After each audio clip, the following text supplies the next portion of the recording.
In this video, I'm exploring the mighty Welsh county of Flintshire to show you exactly why it's a perfect destination for a long weekend or road trip. Now, many of you watching might not have had Flintshire on your travel radar, so my aim is to visit the very best of its beautiful natural scenery, showcase some exceptional Welsh hospitality, and show you why this fabulous destination must be added to the top of your list. Hello, based in Digwydd, my name's Robbie Romes and I'm a travel guide writer and content creator. I make videos here on YouTube. Now, let's get exploring. The county of Flintshire is located in North East Wales. It borders Cheshire to the east, Wrexham to the south and Denbighshire to the west. We started our trip by checking into our accommodation, eating some delicious food. That is delicious. I have to say, that is delicious. Before heading to the first must-see location.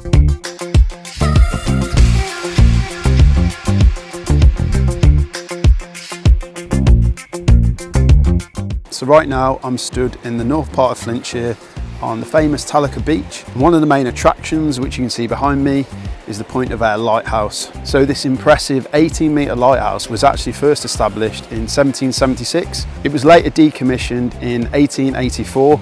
And what's left of it today is still here for you guys to come and visit. What's quite interesting this evening, we've had sun throughout the day and there's now a cloud passing in, and that actually makes for a really dramatic sky. So if you're like me and you're into photography or videography, coming down here, capturing this sky with the iconic lighthouse in the background, it's just a dream really. And it completely explains why there's 2, 3, 4 photographers all lined up, getting their long exposures of this really beautiful place. Now obviously I haven't come here just to talk about a lighthouse. So behind me we've got a set of sand dunes, and so the area around the beach, including the sand dunes, is actually a site of special scientific interest.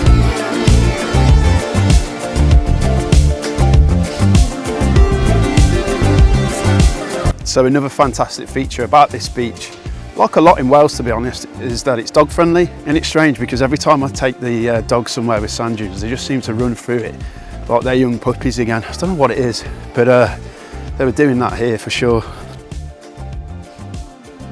So this morning I'm excited to start exploring some more of Flintshire, and to start the day we're going to go and grab some food at what's been described as Holy Wales' best kept secret. It's also apparently the best place to take your dog in North Wales for some food, so we're going to go and put that to the test. So we've come to the tea rooms at the Pet Cemetery here in Flintshire. Now this is one of TripAdvisor's most highly rated places for breakfast and lunch, and yeah, we've taken a quick look at the menu and it looks exceptional. There's a lot of options for vegans, for vegetarians, and there's even options for the dogs. So we've ordered the dogs a couple of sausages. I've gone with a breakfast and I'm absolutely starving, so I really can't wait for this. It's all locally sourced produce and it's very popular with the locals. You can definitely see why this is one of North Wales' best rated tea rooms. So we're at our next destination here in Flintshire, and this behind me is St Winifred's Chapel, and down here is the Holy Well. So this has been a really important place of pilgrimage since 1115, and what's really interesting about this is that the spring water actually bubbles up from the ground into this star-shaped basin. So during certain times of the day you can actually bathe in the fresh water in the pool just out of the front of the chapel. So this is supposedly the oldest continually visited pilgrim site anywhere in the UK, and it's actually located on the Welsh Pilgrim Route, which goes all the way up to the Clyn Peninsula and onto Bardsey Island. As part of your trip here to Flintshire, St Winifred's Chapel is a really cool place to come and check out.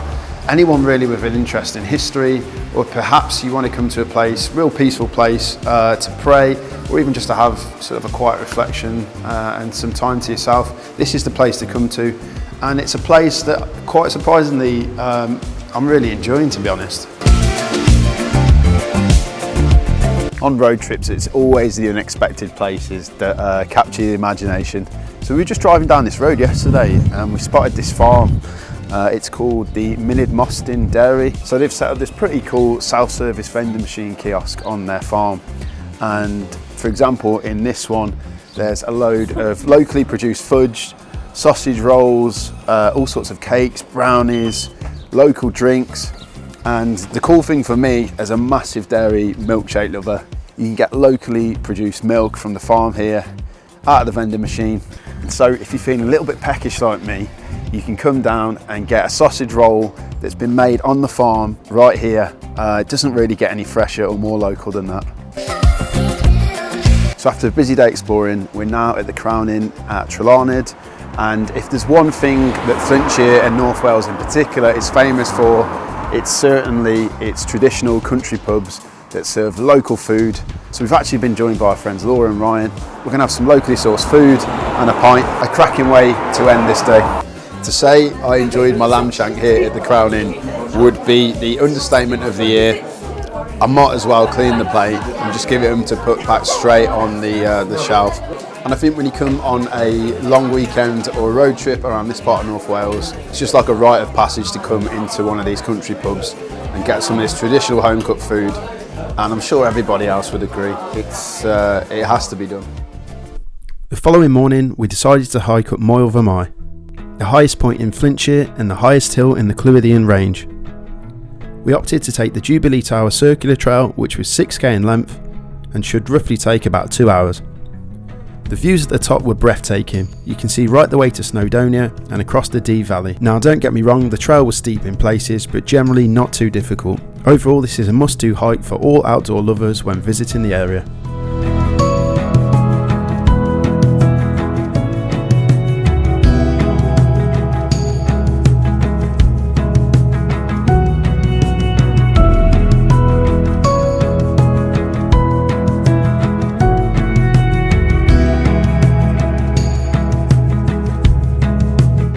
So after our walk this morning, we've certainly worked up an appetite. So we've come to Mold, which is a market town here in Flintshire, and one of the best places to eat, get some drinks and get some entertainment on a weekend is the Fat Boar. So that's where we've come. Got an impressive menu, they allow dogs, and so far getting good vibes from this place. We've ordered a couple of starters and a main each. The ladies have a non-alcoholic cocktail, and I noticed they were serving a lot of local beers. There was some Wrexham beers in there. So we finished our food, and the general consensus was that the portions were absolutely massive, very tasty. It was lovely.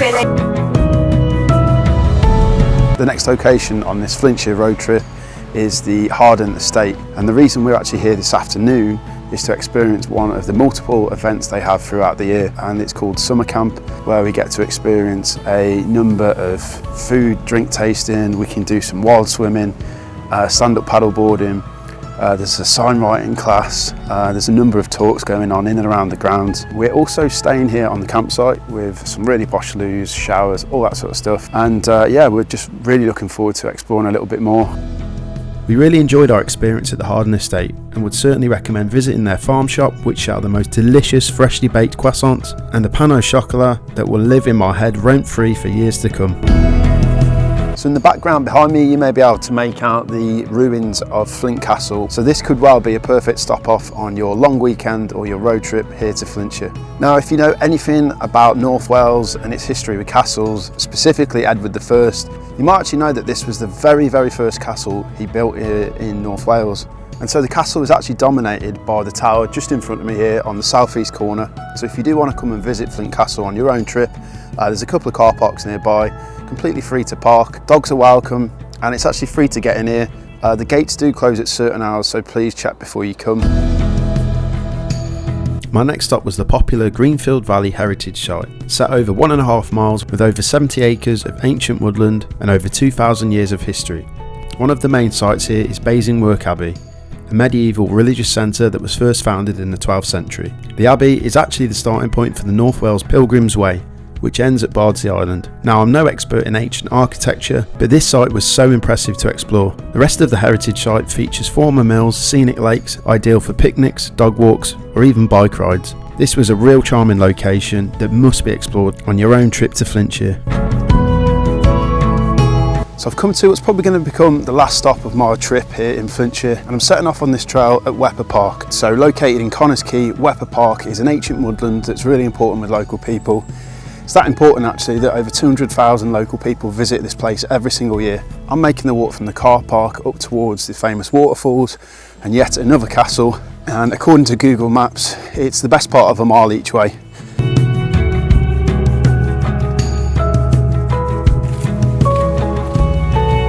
Now, I would be lying if I said this place hasn't caught me off guard. when you actually make your way through this trail, you just become immersed in this crazy environment of beautiful trees. And there's a stream that basically follows the valley that you're walking along. I can hear so many different birds just tweeting away. As you can imagine, it's so peaceful. I've made it to Yulo Castle. You can actually venture to the top of this castle and get this beautiful vantage point over the canopy. And this has the characteristics of a traditional North Welsh castle. The only difference is it's set in this really thick woodland, which is interesting because it suggests the people who built it wanted to be hidden within all the trees. And I have to say, I don't think I could finish this trip any better. Walking through the valley to this castle, getting up here and seeing the views, it's just made it. And normally at the end of my videos, I have a little section where, you know, I discuss my thoughts on wherever I've been. When Visit Wales first got in touch with me to do this project, I didn't know a huge amount about Flintshire, and I would probably say that's the same for you guys watching at home. Now don't get me wrong, this area has a number of locations that you've got to come and see, but the locations are backed up equally by the hospitality. So I guess the question is, who is Flintshire best for? Perhaps if you're in a couple, looking for a romantic weekend away with a hot tub, some fantastic places to eat out. If like me, you own a camper van or a caravan and you're looking to do a bit of a road trip. If you come here as a family, there's lots to explore for the kids. Historical sites such as the one I've just visited, beautiful country parks, beaches, you name it, Flintshire does seem to have it. And of course, naturally, anyone with an interest in beautiful landscapes, scenery, hiking, any outdoorsy stuff, Flintshire should really be at the top of your list. So yeah, I just really want to end this video by saying thank you for watching, and hopefully one day soon I might bump into you on this very path.